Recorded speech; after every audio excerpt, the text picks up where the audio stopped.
कामाचा माणूस मनोज कोतकरांना आमदार संग्राम जगतापांची शाबासकी। प्रभाग 17च्या विकासाला गती।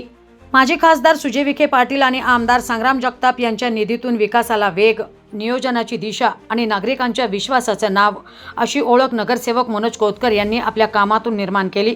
प्रभागातील प्रत्येक नागरिकांच्या सुखदुःखात सहभागी होत त्यांच्या अडीअडचणी सोडविण्यासाठी सतत मैदानात असणारे कोतकर हे आज कामाचा माणूस म्हणून ओळखले जाऊ लागले आहेत।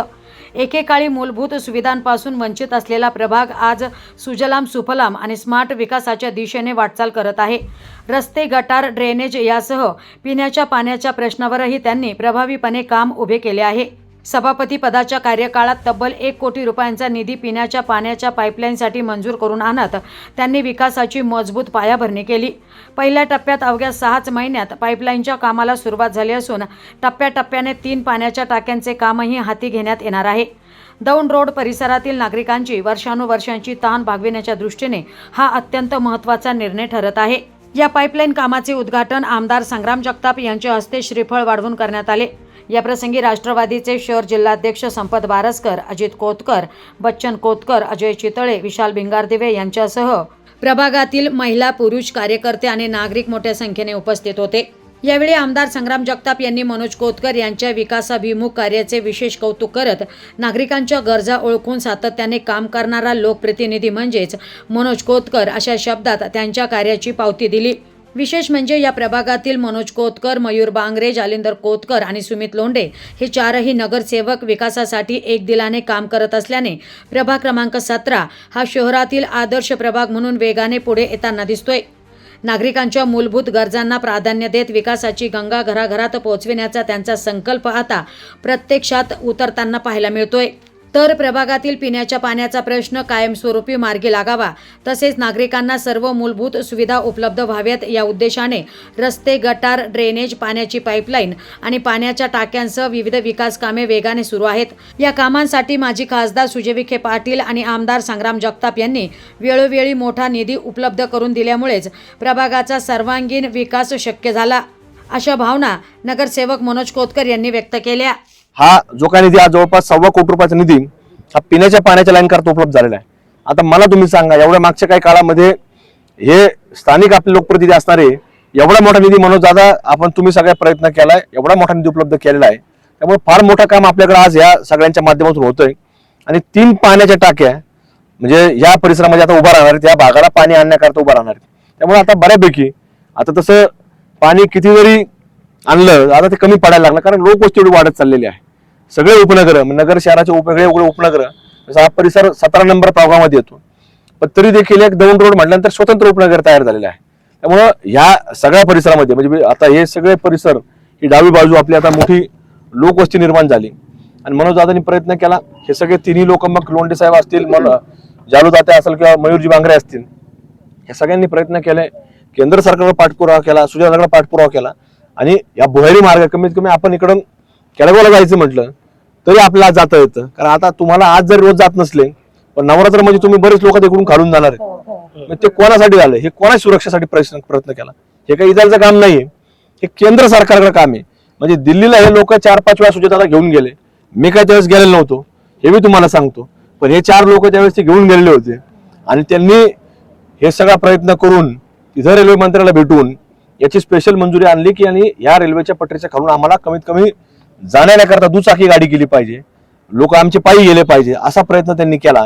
आणि आता नवरात्र ज्यावेळेस येईल तर तुम्ही सगळ्या महिला, पुरुष कमी जातील पण महिला सकाळी पहाटेच्या वेळेस जातील, हे सगळं सुरक्षेच्या दृष्टिकोनातून केलं आहे। पण हे सगळं आपल्या सुविधांकरता सातत्याने सगळे मंडळी प्रयत्नशील असतात।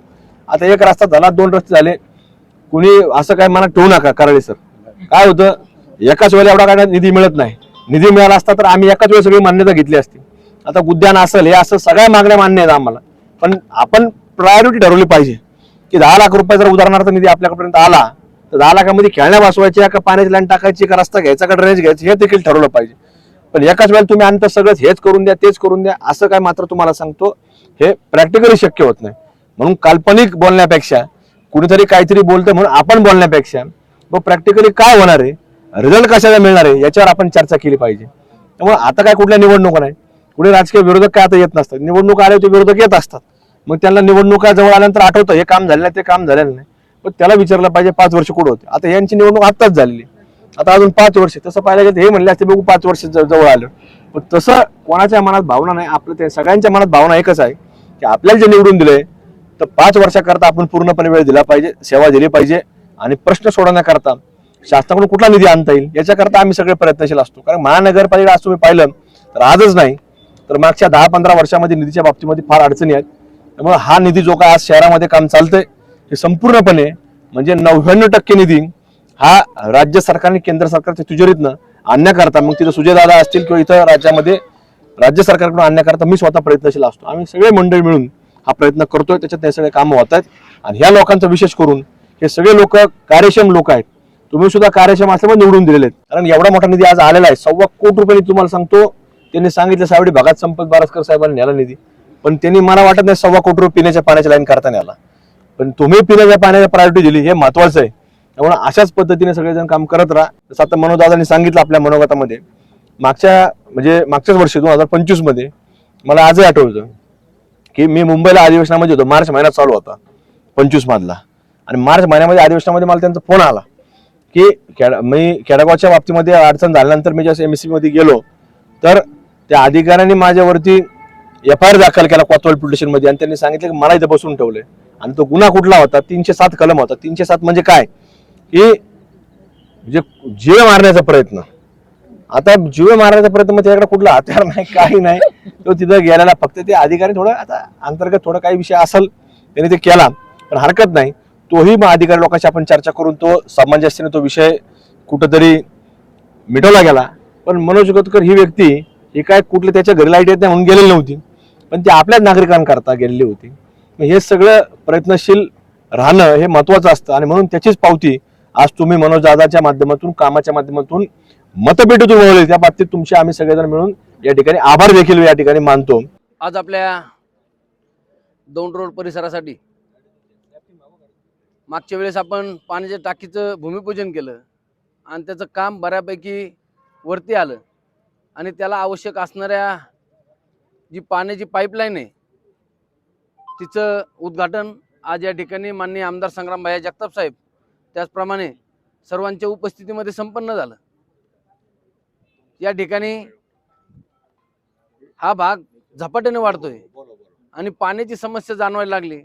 या सगळ्या गोष्टीचा विचार करून आपण या ठिकाणी एक नवीन पाण्याची टाकी उभा केली, आणि त्यासाठी मोहिनीनगरच्या पाण्याच्या टाकीपासून जी मेन लाईन येते त्या मेन लाईनवरलाच जोडून आपण या ठिकाणी ती लाईन इंदिरानगरला आणतोय, आणि त्याच टाकीच्या माध्यमातून आपलं विद्यानगर असन, इंदिरानगर असन, हनुमाननगर असन, त्याचप्रमाणे कानेटिक कंपनी जवळचा जो भाग आहे या भागासाठी या पाण्याच्या टाकीचा उद्याच्या काळात उपयोग होणार आहे. आणि जी आपल्याला जी पाण्याची वेळ ठरलेली नाही तर ती इथं स्टोरेज झाल्यानंतर आपल्याला एक वेळ त्या ठिकाणी ठरली जाईल आणि त्यानुसार पाणी आपल्या भागाला मिळणार आहे.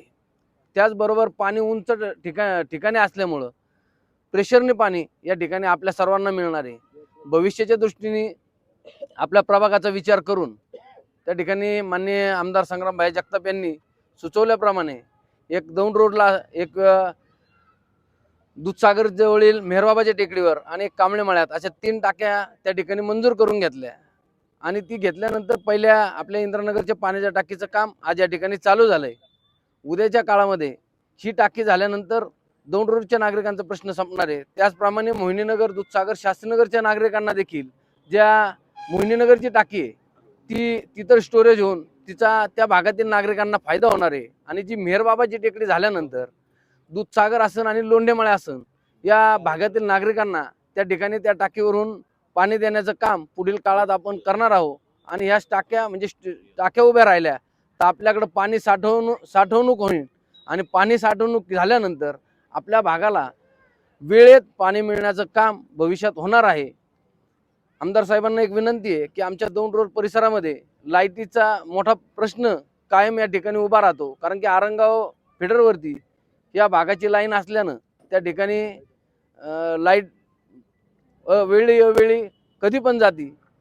बराच वेळेस त्या ठिकाणी आम्हाला MSCB बरोबर भांडावं लागतंय, माझ्यावरती 2 गुन्हे दाखल झाल्यानंतर आपण त्या ठिकाणी मदत केली, नाही तर मला देखील तुम्हाला सांगतो 2 महिने आत बसावं लागलं असतं आणि आत बसल्यावर तुम्ही काय कोणी डबा घेऊन तिथं मला आले नसते.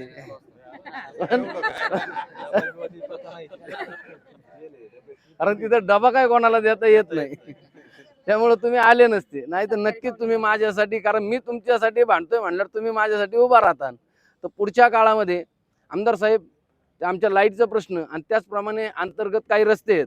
आता सावर्डे भागाला संपतदाता आहे, तर सावर्डे भागाला खूप मोठा निधी आपण उपलब्ध करून दिलाय. तसा आमच्या केडगाव भागाला देखील मोठा निधी उद्याच्या काळात आपण मंजूर करून देणार आहोत. आपण बरेचसे मोठे कामं केडगावमध्ये आता केलेत, चालू आहेत. तर पुढच्या काळात देखील आपण जे आमच्या फक्त हनुमाननगरचे 2 रोड परिसरातील काही कामं राहिलेत तेवढे मार्गी लावून द्याल याची आम्हाला अपेक्षा आहे. आणि आपण सर्वजण या कार्यक्रमाला उपस्थित राहिले त्याबद्दल सर्वांचे मनापासून आभार मानतो आणि थांबतो.